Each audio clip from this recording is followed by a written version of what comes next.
সকালে নগরীর চকবাজার দুনিরপুল খাল হইতে ফুলতলা ক্যাবি আমান আলী খালের ময়লা আবর্জনা পরিষ্কার পরিদর্শন করেন সিটি কর্পোরেশন প্রশাসক খোরশেদ আলম সুজন।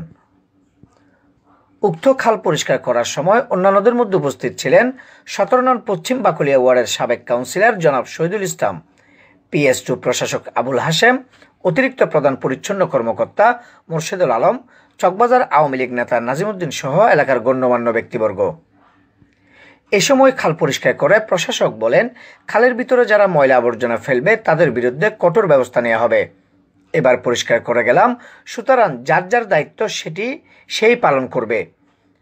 চট্টগ্রাম সিটি কর্পোরেশনকে দোষারোপ করার কোনো অবকাশ নেই বলে মন্তব্য করে তিনি বলেন, আপনারা একটু পেশাদারিত্ব একটু উন্নত সম্পৃক্ত রাখবেন, যাতে আপনার ডোনারকারীরা সন্তুষ্ট হয়ে আপনাদেরকে ওরা এই জন্য আপনাদেরকে দিয়ে কাজটা করাচ্ছে, এটা আমাদেরকে দিয়ে বা সরকারকে দিয়ে করাতে পারত। আমার মনে করছে যে SK hero, SVision TV, Chittagong.